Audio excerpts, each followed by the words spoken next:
Oi, tudo jóia? Mais uma lição, a terceira lição desse trimestre de Cristo em Filipenses e Colossenses. Nós estamos aprendendo muito como Paulo, de forma assim grandiosa, no meio do sofrimento, de dentro de uma cela, se preocupava com o que acontecia fora da cela, ao invés de se preocupar com o que estava acontecendo dentro da cela.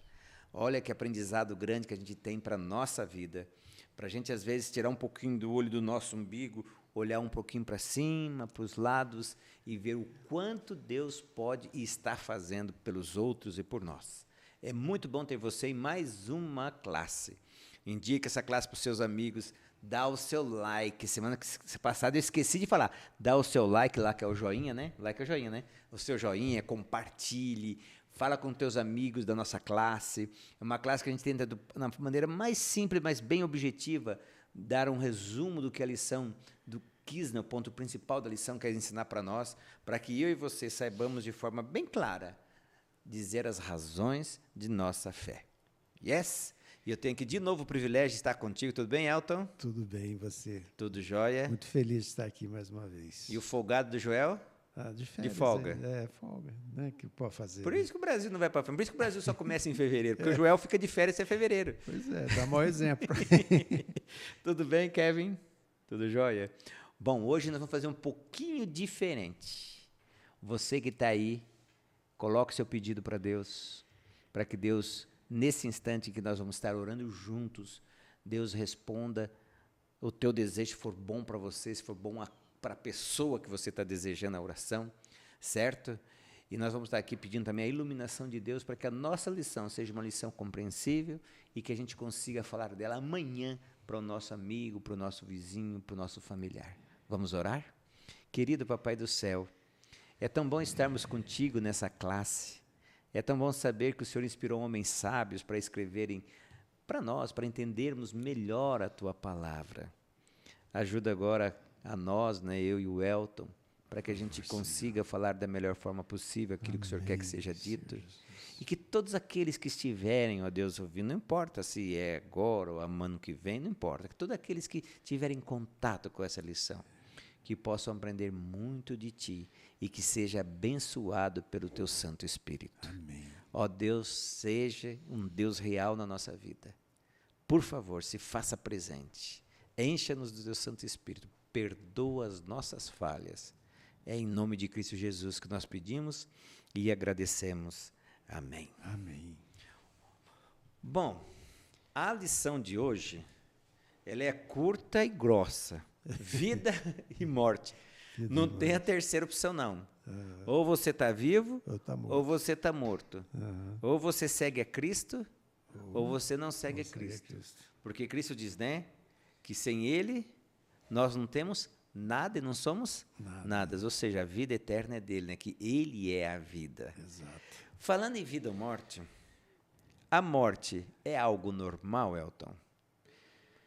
Não. Não? Não é. Ué? Porque Deus nos criou para vivermos eternamente. Tá certo. Sim, sim. Então ele é um intruso que veio, que entrou na vida do ser humano através da desobediência. Né? Esse Satanás é complicado, né? Só botou coisa que é atrapalhada, né? Mentiu lá, falou, certamente não morrereis. Deus falou, vai morrer. Ele, não vai morrer, não. E tem até uma doutrina aí que ele, né, criada no mundo, que é muito evidente que o ser humano não morre, a alma fica aí. Não é, vai morrer. Sabe uma coisa que eu, estudando um pouquinho, Elton, eu tive um acesso, eu aprendi um pouquinho, que algumas religiões hoje que pregam a imortalidade da alma, até na década de 40 e 30 não pregava. Veio com a nova teologia liberal. Exato. Ou seja, a doutrina da imortalidade da alma para algumas religiões hoje, que hoje 99% das religiões cristãs pregam isso. Não sei se você sabe disso, você que está aí, olha. Maioria delas, grande número dessas grandes religiões, não aceitava a imortalidade da alma. Eles eram mortalistas. E, infelizmente, o inimigo está aí para fazer isso, né? Trazer confusão, desviar da verdade, da palavra de Deus. Mas Cristo venceu a morte. Amém. Né? E por ele nós temos a vida. Mesmo que eu morra, ainda que morra, se eu estou em Cristo Jesus, eu viverei. Né? Então, assim, é muito bonito isso, porque A vida da nossa vida é curta, né? É curta muito? É muito curta, né? Então, peraí, se a vida é curta, então podemos brincar com a nossa preparação? Não deveria não, né? Não? Que é o maior risco que nós corremos, né? Porque eu estou vivo agora para morrer. 2 minutos, né? Não acabou. É só tá vivo, diz que para morrer só tá vivo? É. E nós já nascemos morrendo, como dizem, né? Sim, pior que é. Já nascemos envelhecendo, para você ver. Então, não podemos brincar, não. Porque se eu morrer e eu não estiver preparado, a porta da graça fechou para mim e eu estou perdido, né? Agora, a gente vê que Deus ele tem um poder de mudar isso na nossa vida, né? E somente Cristo pode fazer isso. Né? Agora, Elton, vamos lá. Quem é que pode estar feliz, mesmo diante da morte? Só alguém que está com muita comunhão com Cristo. Né? Só, né? Só alguém que... Alguém tem que ter certeza que ele vai ser ressuscitado, não tem? Exato. E muita comunhão para ele. Como diz a Bíblia, nós somos peregrinos, né? Então, quem está em Cristo sabe que isso aqui é uma passagem, que a nova terra, o novo céu, a nova terra está prometido para todos. Então, eu já vi pessoas que tinham muito Cristo no coração, estavam à beira da morte e estavam tranquilas, não estavam em desespero. A família também tinha muito Cristo no coração, estavam bem, tristes pelo que Pela estava saudade, acontecendo, né? Saudade, coisa e tal, mas na certeza da vida eterna Em Cristo Jesus. na ressurreição dos justos, que a Bíblia é bem clara, que vai ser uma alegria total para todos. Então, Paulo devia ser um desses que você está falando aí. Com certeza. Porque, olha, abra sua Bíblia, olha aí o que está em Filipenses 1:21. Olha aqui que Paulo fala. Você quer ler para a gente, Elton? Leio. Porquanto para mim o viver é Cristo e o morrer é lucro. Tem gente que mata para não morrer. Pois é. Diz que da Apple, o que morreu, que Steve Jobs, diz que ele dizia assim, olha, de nada adiantou toda essa fortuna que tem, agora não vai para lugar nenhum. Pois é. Né? Foi Fred Mercury, acho que foi ele que disse também assim, eu daria tudo por mais um dia só. E agora a gente pega Paulo, que diz o seguinte, olha, se eu morrer hoje, é lucro. Se eu morrer agora, é lucro. Uhum. Quem é que pode dizer isso assim? É alguém que realmente o que tinha que fazer, ele fez, não é? E o principal, que Cristo vivia nele, né? Porque ele viver, para ele, é Cristo. Cristo era o mais Sem Cristo não adiantava viver. Não, para ele o principal era Cristo.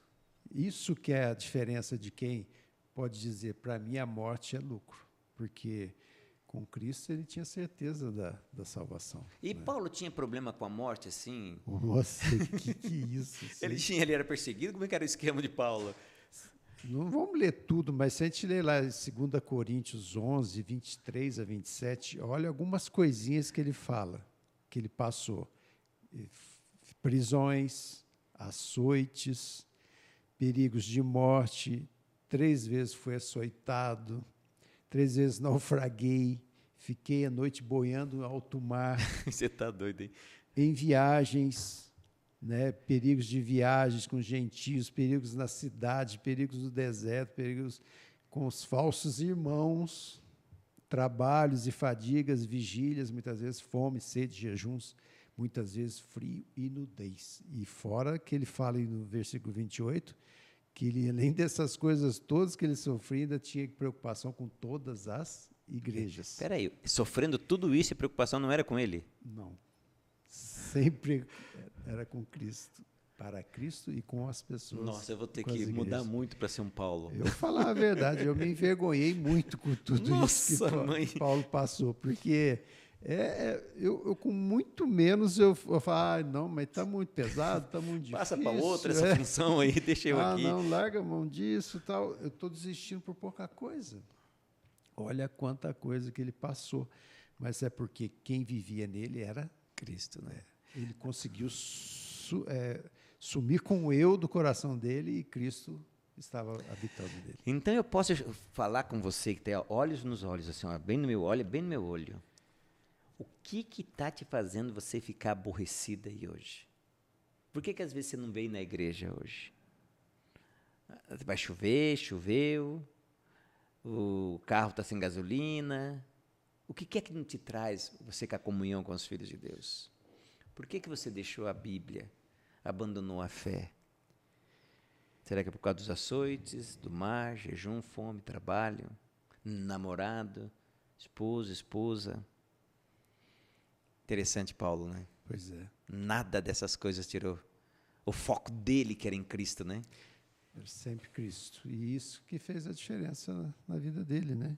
E por isso ele podia dizer que viver é Cristo e morrer é lucro. E a lição traz para nós, 2 Timóteo 3,12, que aquele que quiser viver piamente em Cristo será o quê? Perseguido. Vai sofrer, né? Então se eu tenho Cristo no coração, eu vou perturbar muitas pessoas. Eu vou ser motivo de incômodo para muitas pessoas. E às vezes eu vou ser aborrecido, né? Isso. Maltratado. Porque eu tenho uma conduta diferente. E isso incomoda as pessoas que não têm essa visão, né? E às vezes eu sou perseguido, eu sou maltratado, mal falado, injustamente, né? Como Paulo estava passando por tudo isso, né? Mas aqui fala, né? A paciência e o bom ânimo de Paulo durante sua longa e injusta prisão, bem como sua coragem e fé, eram um constante o quê? Sermão. Então, a gente vê pessoas que são dedicadas a Cristo e são perseguidos, são humilhados, mas a pessoa não perde o quê? O caráter de Cristo, que é amor, Amém. alegria e paz no coração. E quem está em volta vê, né? Vê. E muitos são convertidos, né? E olha, Elton, assim, eu cansei de ouvir pessoas na minha jornada, quando falava de um cristão, não estou falando de cristão da minha igreja, não, um cristão. Falava, nossa, acontecia algumas coisas, ao invés de ele se lamentar, sempre estava sorrindo, Pois é. sempre estava com uma palavra de ânimo, sempre com uma palavra de amor. Como a gente tem que mudar. Você não, você tem a cara de santo, mas eu não. O que eu tenho que mudar? Como a gente tem que olhar para Paulo e falar, meu Deus, me ajuda. Eu me sinto envergonhado, mas ao mesmo tempo eu sinto aliviado, porque existe um Deus poderoso Amém. que pode mudar a minha vida. O mesmo que fez a um nossa milagre vida. em Paulo, Pode vai fazer em nós, né? Se nós permitirmos, né? Agora aqui embaixo fala de uma pergunta que é muito importante para nós, né? Como você relaciona com as pessoas que te tratam mal, né? Que tipo de testemunho de Jesus você tem dado? Então, aí que a gente vê como é que nós estamos, né? Quando alguém faz uma coisa que você não gosta, como é que é a sua reação? Eu digo que sou cristão, estou com a igreja, vou na igreja, estou com a Bíblia, faço tudo direitinho, mas alguém faz alguma coisa que eu não gosto, eu vou e faço o quê? Eu piso nela também e eu dou um testemunho de que Cristo faz isso. Jesus nunca desfez de ninguém, principalmente dos que maltratavam. Imagina Judas. Pois é. Ainda foi lá, deixou beijar a face, olhou com carinho Judas, um beijo. Pois é. Então, assim, quando a gente perde o equilíbrio, né, e a gente dá um mau testemunho, que a gente vê como é que está a nossa comunhão com Cristo, né? E muitas pessoas aceitam a Jesus por causa disso. Porque ela vem te atacar e você responde como uma pessoa equilibrada, que tem Cristo no coração, com paz, alegria com a pessoa, não trata ela mal, às vezes ela se torna uma grande amiga sua, né? Se torna um grande amigo seu. Ele consegue falar assim, mas o que ele tem que todo mundo reage com agressão e ele está reagindo de uma maneira diferente, né? E olha, eu vou dizer assim, ó, experiência da minha família. Eu sei que você também tem experiência da sua. Vale a pena não responder mal com mal. Pois é. Vale a pena você mostrar amor mesmo para uma pessoa que não merece. Vale a pena. Vale a pena. Não é eu, não. Meu pai, minha mãe, eu vi o amor que eles tinham pelas pessoas que às vezes criticava, que tentava, uns tentou até prender meu pai umas 2, 3 vezes, mas aquele amor, aquele carinho, lá no final a pessoa vai lá, se arrepende, fica amigo dele, da família, vale a pena, Paulo sabia que valia a pena isso. Pois é. Por que vale a pena? Uma coisa muito interessante que a lição chama, ela mostra para nós que onde que está o campo da batalha nossa? É com as pessoas que a gente tem que estar brigando essa luta espiritual? Não. Não é com as pessoas, não? Não é com a carne. Não é o Kevin, não? Não é, não. Então, olha que sorte você teve, Kevin. Não é contigo, não, mas você está perdido. Tem algo além atrás de tudo isso, né? Um ser terrível. É isso que a gente tem que lembrar, né? Isso. Que a pessoa está agindo por influência dela, né? Mas ali está uma pessoa que Jesus morreu por ela na cruz e ama. Isso que Paulo entendeu, isso. Né? E isso que nós precisamos entender. Às vezes a gente, por pouca coisa, a gente já não quer conversar com a pessoa, não vou na igreja porque me trataram mal. A pessoa faz uma coisa ruim, eu fico esperando um momento para dar o troco, para se vingar. E a oportunidade surge, você vai lá e vinga. Então, assim, a gente tem que ter essa visão. A pessoa faz o mal para a gente, mas ela está sendo usada pelo inimigo, por Satanás. Né? Posso usar um exemplo ruim que aconteceu aqui em Varginha? Esse início de ano em Varginha foi meio conturbado, né? Por exemplo, assim, um problema, uma briga de trânsito transformou o quê? Numa morte. Quer dizer, 2 pessoas perderam. O Adeilton disse, um certo morto e um errado vivo. Pois é. Só que o errado vivo vai preso, a família tem problema. O outro morto, para ele não acabou, mas e a família? Pois é, sofrimento para os dois Agora, lados. se tivesse seguido o conselho de Paulo, o conselho bíblico, tá com problema? Bota o quê? Na brasa? Acalma a brasa, né? Pois é. Sufoca a brasa. Vai embora, fica tranquilo. Não seria finais diferentes? Muito diferentes. Só que as pessoas às vezes não entendem que é o diabo que fomenta isso, porque o diabo veio para destruir, veio para matar e veio para roubar a nossa alegria, né? É verdade. E com certeza ele atuou ali, né? Sim. Infelizmente. Agora, a gente vê que está acontecendo isso no mundo inteiro. Paulo falou que nos últimos tempos seriam tempos muito difíceis, né? Segundo Timóteo 3, ele faz uma lista ali de tudo que ia acontecer e está acontecendo. Né? Sabia que tem uma palavra que me chama muita atenção? Desafeiçoada. Imagina, perder a afeição humana, se tornar animalesco. Pois é. E não ter compaixão, empatia nenhuma. Nenhuma. E sentir prazer na desgraça dos outros. Né? Então, assim, é uma coisa terrível. Então, e às vezes, por exemplo, o pior de tudo é eu falar que sou cristão e ter uma reação fora do caráter de Cristo, né? Por isso tem que ter muita comunhão. Todo dia a gente tem que pedir para ter momento com Deus antes de sair de casa, pedir para Ele nos conduzir, que seja feita a vontade dele na nossa vida, porque senão a gente erra, não adianta. Uma coisinha, às vezes a esposa, um filho... Esquenta a cabeça, responde mal. O chefe lá no trabalho, ou uma pessoa que trabalha comigo, e todo mundo está olhando, né? Nossa, esse aí que se diz cristão, que vai na igreja, que fala isso, fala aquilo, aí a reação. E é muito ruim isso, né? Então, a gente tem que pedir muito... E qual que é o fundamento de tudo que Paulo mostra aqui? O porquê que ele tinha essa condição de falar que para ele morrer era lucro? Comunhão, Cristo habitar no coração. E ele tinha isso. Apesar de estar na prisão, no pior lugar possível, ele tinha comunhão com Cristo ali constante. Não era uma hora ou outra, não, era direto. Eu já vou te puxar agora para a lição de terça-feira, para um outro verso, que Paulo diz assim, em Filipenses 1, 23 e 24, no meio ele diz assim, partir e estar com Cristo. Exato. Já nós vamos falar um pouquinho nisso. Agora, veja só. Primeiro ele fala que morrer é lucro. Lucro. Por que morrer era lucro para ele? Ele completa. Porque depois da morte, vai vir o quê? A ressurreição. A ressurreição, que ele fala lá em Tessalonicenses, que fala em Coríntios 15. Ou seja, a ressurreição era algo que Paulo tinha certeza. Agora, uma coisa que eu achei interessante, que ele fala assim, olha, para mim é lucro morrer, certo? Paro de sofrer, e eu sei que se eu morrer, eu vou ser ressuscitado e vou estar com Cristo. Agora ele olha assim, mas se eu morrer, vocês vão ficar precisando de mim. Olha, cara, o cara está preso, sofrendo, morte ia ser um descanso para ele. Exato. E ele fala, não, eu quero ficar mais um pouco, porque eu vou ser útil para você. Meu, é muito amor. Muito. E nunca pensando nele, né? Sempre pensando no semelhante. E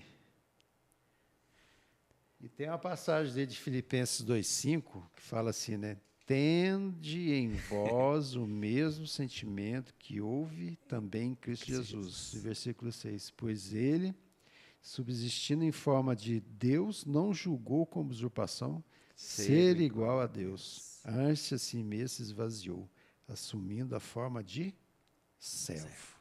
Isso Paulo aprendeu com Cristo. Sim. Ele era um servo. Ele pensava em Cristo e no próximo. Né? No outro, não. Ele se esvaziou dele, do eu, do egoísmo dele, e Cristo habitava nele. Eu duvido, você que está vendo nós aí, ó, eu também vou falar por mim. Se você estiver naquela prisão, ó, eu vou falar para vocês assim, eu tive o privilégio de eu e a Mike irmos nessa prisão marmitina que o pessoal acredita que Paulo ficou lá. Eu vou dizer para vocês, assim, é um buraco cavado numa rocha, certo? Úmida demais. A pessoa era colocada lá para ficar doente e morrer, certo? Às vezes morria antes de chegar no julgamento. Tinha só uma entradinha de luz assim, como se fosse esse ralo, como é que esse negócio? Bueiro. Mas não esses bueirão grandão que tem aqui. Bueiro assim, um negócio desse tamanho assim, ó. Mais ou menos assim, uns 50 centímetros no máximo. E é de lá que Paulo está mandando essas cartas lindas que a gente está vendo. Paulo dizendo assim, olha, se eu morrer vai ser melhor. Eu duvido que se você, tendo a certeza, Jefferson, tendo a certeza da minha salvação, fala, Deus, por favor, me leva para eu descansar. E Paulo fala, Deus, eu sei que vou descansar, mas espera mais um pouco. Eu tenho mais cartas para escrever. Pois é.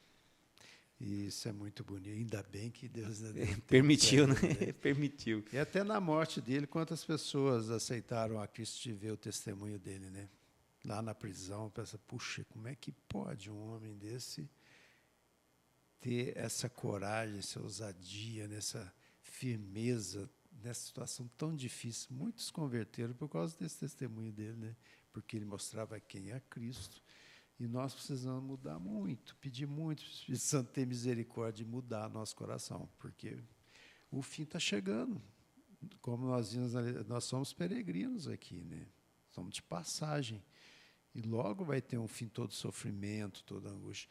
Paulo preferia estar lá com Cristo na ressurreição, não queria estar passando por aquilo, mas ele via a necessidade, tinha uma missão, né? Missão até o fim. Então, assim, a gente tem que nunca desanimar, né? Sob hipótese alguma, né? Coragem, ousadia. Ir para frente, firme, né? Não importa o que aconteça, mas com isso precisa ter comunhão. Posso abrir um parênteses agora? Só um parênteses, não perca o que o Elton falou. Não podemos desanimar, temos que ter comunhão. Não esqueça disso. Na lição também fala, porque esse verso, morrer e estar com Cristo, muitas igrejas tentam dizer que Paulo está querendo dizer o seguinte, se ele morre, na hora ele vai para o céu. Isso não é uma doutrina bíblica, porque o próprio Paulo não cria nisso. Por que não cria? Porque quando ele manda uma carta aos Coríntios e aos Tessalonicenses, a primeira coisa que ele tenta dizer para ele é o seguinte, olha, não adianta imaginar que os vivos vão antes dos mortos. Primeiro Deus vai vir ressuscitar os mortos para depois os vivos serem contemplados com a glorificação. Então, ou seja, Paulo cria na ressurreição. Você vai abrir lá, Elton? Eu vi que você vai pregar a Bíblia e pode ir? Eu queria ler uma passagem de João 5, né, que fala sobre isso. Isso, entende? Então, assim, só para a gente entender, Paulo não cria nisso, porque senão, você vai falar de Lázaro? Deixa para você falar. De Lázaro também eu vou falar. Então, eu quero só ler uma passagem que Jesus falou, né, em João 5. Ele fala sobre a questão da ressurreição, né? João 5, 28 e 29, né? Ele fala assim: não vos maravilheis disto, porque vem a hora em que todos os que se acham nos túmulos ouvirão a sua voz e sairão. Os que tiverem feito o bem para a ressurreição da vida, e os que tiverem praticado o mal para a ressurreição do juízo. Duas ressurreições. Cristo está falando isso, né? Então ouvirão a voz na volta dele. E Paulo confirma isso também, que ele cria nisso. Cria nisso que Jesus falou. Ele cria nisso, né? Então, assim, essa questão, igual você falou, que alguns acreditam que ele... Não, ele cria na ressurreição. É o que ele prega em 1 Tessalonicenses 4, em Coríntios 15. Ele tinha essa certeza, né? E Lázaro, comenta sobre Lázaro. Não, até porque, imagina só, Lázaro morre. 4 dias no céu, nas praias do céu, comendo da árvore da vida, porque quem está lá vai comer da árvore da vida. Aham. Aí, de repente, chega um anjo para Lázaro. Lázaro, desce lá porque Jesus está te chamando. Tem nexo isso? Não tem. Não tem. Vai lá, Wilson. Olha só, isso está em João 11, sobre versículo 24, que Jesus falou, o teu irmão há de ressurgir. Aí Marta falou, eu sei, replicou Marta, que ele há de ressurgir na ressurreição no último Ou dia. seja, ela cria como Jesus, falou em João 5. Isso. E Paulo também Cria cria como- nisso, né? Tem uma passagem de Jesus também com a filha de Jairo, né? Que Lucas fala sobre isso, Lucas 8, eu acho que... Mas o que acontece lá? A hora que Jesus chega e fala, ela não morreu, ela dorme. E eles começaram a rir. Isso. Mas aí, em Lucas 8, ele fala que Lucas era médico, né? Ele era doutor. Ele fala que Jesus não falou só que ele dorme, ele falou assim, ela dorme, mas ela vai ressuscitar, né? Ela dorme, mas ela morreu. Eu vou ressuscitar ela. Ela morreu. Então, aí eles começaram a rir de Jesus. Então, na Bíblia é bem claro, Jesus, os discípulos, eles acreditavam o quê? Que a morte era um sono. Ela está dormindo. Eles riram, mas ele falou, mas ela morreu. Então, assim, essa visão, isso aí vem lá do passado, lá de Adão e Eva. Vocês não vão morrer. Isso é coisa de grega, né? O grego pegou e deu uma reformulada, Mitologia grega. uma palavra bonita para uma coisa satânica. Pois é. Então, assim, a gente tem que... Paulo tinha essa visão. Posso fechar o parênteses agora? Claro. Agora nós vamos lá para a comunhão que você falou. Aham. Permaneçam firmes Na unidade. na unidade. Sem unidade. E Jesus fez oração em João 17, né? João E oração 17, linda, ele- né? Muito Essa oração, a bonita. gente chama ela como oração sacerdotal muito linda. E Jesus orou, né, que o Pai guardasse seus filhos a fim de que eles fossem um, assim como Deus e Cristo São um. são um. Ou seja, a coisa que mais o inimigo quer é a desunião. Ele tenta isso na família, na igreja, No trabalho, no na no escola, trabalho, na escola, rua. na rua, onde foi, ele quer desunião, né? Ele quer destruir. Interessante que uma vez eu ouvi uma história de uma pessoa que foi num manicômio, né? E aí tinham mais de 100 pessoas loucas lá, né? No manicômio. E tinha 3 guardas só, para cuidar deles tudo. Aí o rapaz chegou para o chefe da guarda lá e falou, vocês não têm medo deles de se unirem e matarem vocês, de saírem? Ele falou assim, não tem problema, que louco nunca se unem. ajunta, nunca se unem. Ou seja, quer dizer, é loucura É isso, gostei. Loucura não se unir, né? não se unir. Então, a igreja que não está unida, ela vai fazer o quê? Não cresce. Não cresce, a E- tendência não. é acabar. E acabar ela e causar um escândalo para o evangelho. Isso. E acabar com a sua vida. Isso que Satanás quer. Desunião. É o que ele mais quer. Por isso que ele vê assim, mas eu não vou na igreja. Tem que ir. Isso aí é Satanás que está falando, não vai. Não. Porque ele sabe que se nós nos unirmos em Cristo Jesus, o evangelho vai ser pregado com todo o poder. O Espírito Santo vai atuar. Então, assim, a gente fica impressionado como Paulo ele era firme nessa unidade, né? Ele queria que as igrejas tivessem o quê? Permanecessem unidas. Fazia toda a diferença. Faz tudo, né? Ou seja, a união realmente traz a força, né? Aham. Aqui embaixo, no Testemunho para a Igreja, volume 5, diz assim, a desunião na igreja tem origem no orgulho. Esse tal do orgulho. À medida que orgulho e a ambição mundana foram cultivadas, afastou-se o Espírito de Cristo e insinuaram-se rivalidade, dissensão e luta para desviar e enfraquecer a igreja. Exato. E começou com quem isso? É lá no céu. Com Lúcifer. É. Orgulho Um e terço dos anjos ele arrastou. orgulho e ambição que trouxe o quê? Rivalidade no céu, que era perfeito, anjos perfeitos. Agora imagina. Não, esse negócio, olha, eu vou falar para você sim. E eu tenho uma coisa, eu falo para todo mundo, tem uma coisa que eu morro de medo, é o tal da inveja. Porque a inveja vem de um coração orgulhoso que quer tudo para si. Exato. Certo? Aquilo me amedronta, porque a pessoa mata por inveja, morre por inveja, rouba por inveja. É uma coisa que eu morro assim. Então, ou seja, quando a desunião na igreja tem origem no orgulho, como a gente tem que ser... A oração, né? O sermão da montanha, né? Exato. A mansidão, Isso. humildade, né? O que a gente tem que buscar, né? É o pacificador. Isso, nossa. É muito diferente da realidade do ser humano caído, né? Mas o Espírito Santo está aqui para nos transformar, né? Mudar isso tudo. E Paulo foi mudado de maneira poderosa, né? E como ele contribuiu para a pregação do Evangelho, que coisa impressionante. Antes de eu entrar na lição de quinta-feira, Elton, o povo de Israel morreu Saul, os soldados de Davi, os soldados de Abner, né? Se encontraram, o soldado de Saul ganhou. E Abner fugiu. E o pessoal foi atrás de Abner. Tanto que lá ele matou um dos parentes de Davi, né? Que ia atrás dele, né? E Joabe. E o amigo, e o soldado de Davi, o chefe dele, queria pegar ele de qualquer jeito. E ele estava sozinho. De repente, ele chega onde estão os benjamitas e reúne. A Bíblia diz assim, que eles tomaram uma montanha. Aí, quando tomou uma montanha, os soldados de Davi, opa, tem mais que um. Então, agora a conversa é outra, ou seja, vamos deixar ele livre. Deixar ele do lado de lá e vamos voltar para casa. A lição de quinta-feira diz, unidos e destemidos. Me fala uma coisa. Existem coisas, Elton, que a gente teria coragem de fazer, mesmo certo ou errada, se nós estivéssemos sozinhos?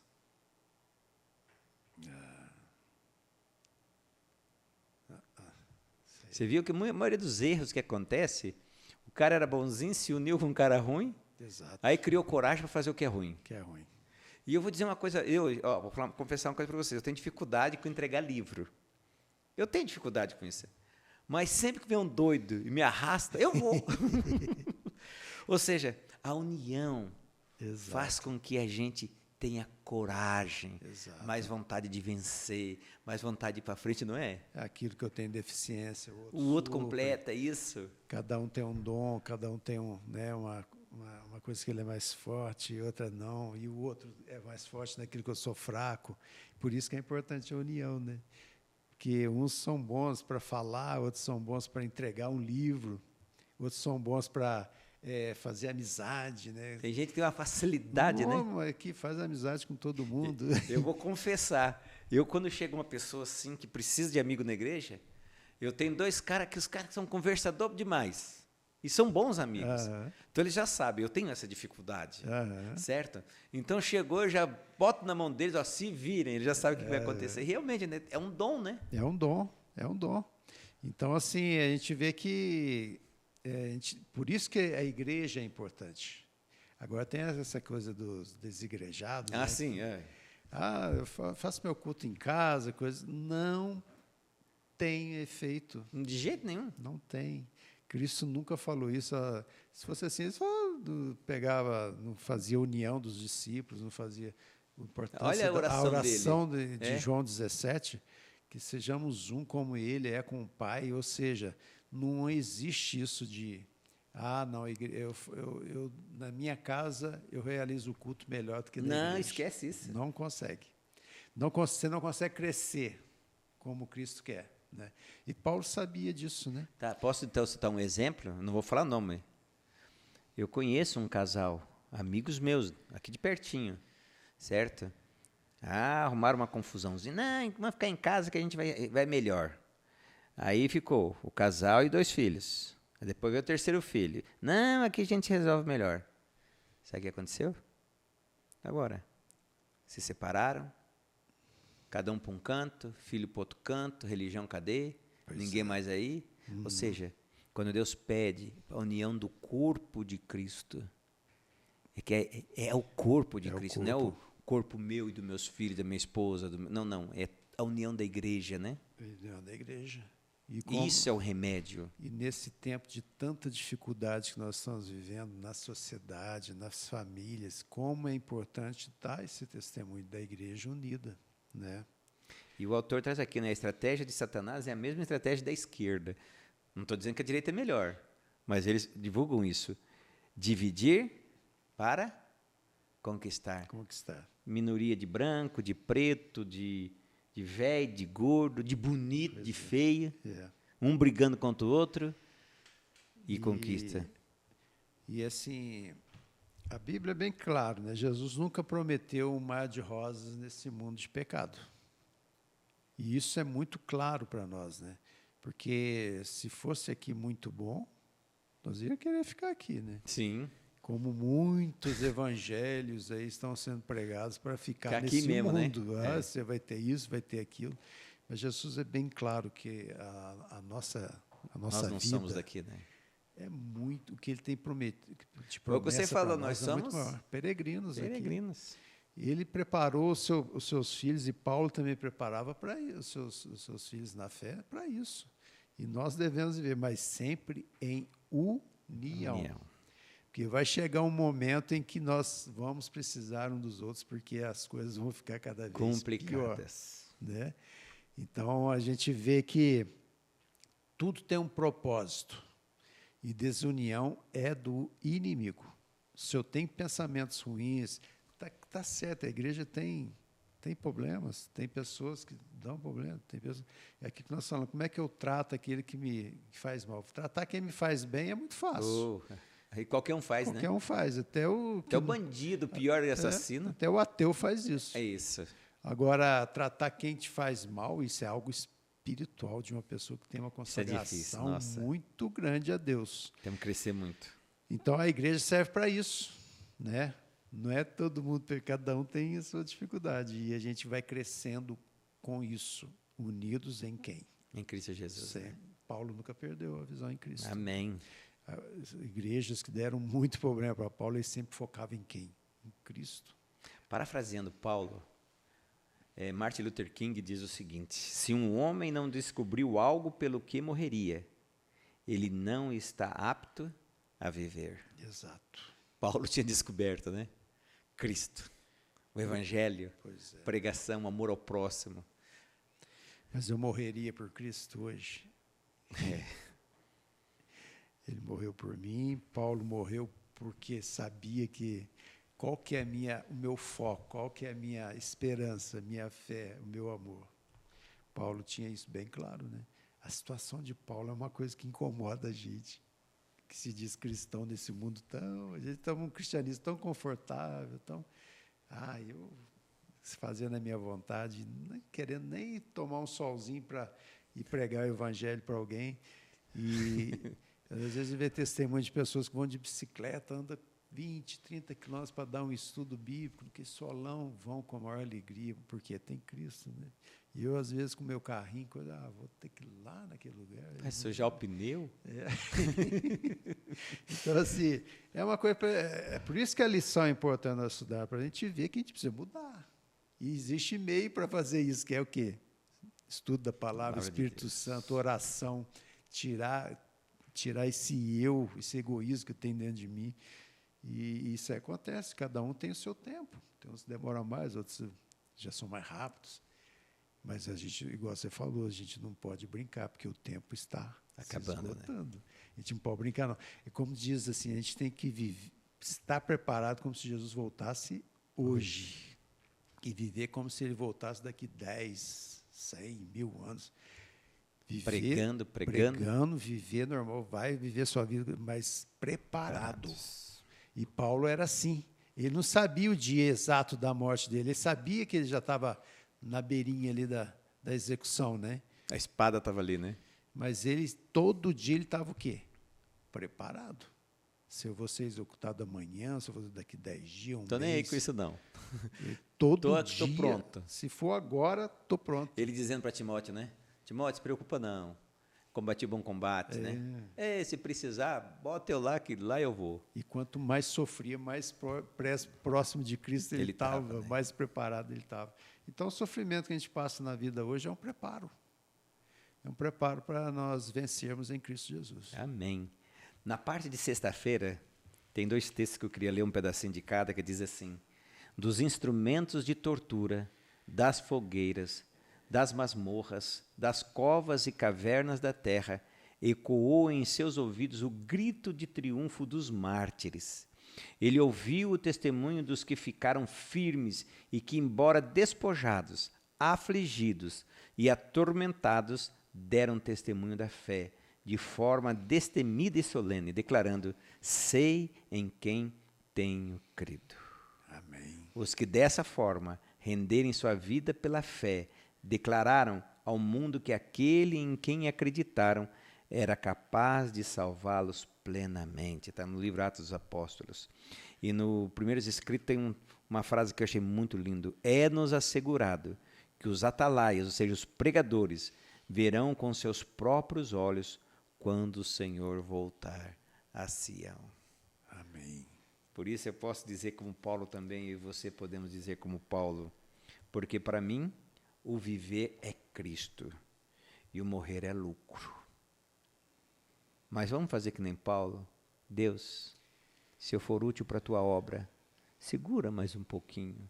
Meus irmãos precisam de mim, para eu orar por eles, para eu pregar com eles, para eu testemunhar por meus vizinhos, para eu falar para o meu marido, para minha esposa, para o meu filho, para o meu pai, para os meus irmãos, para o meu tio, que não conhecem a Ti.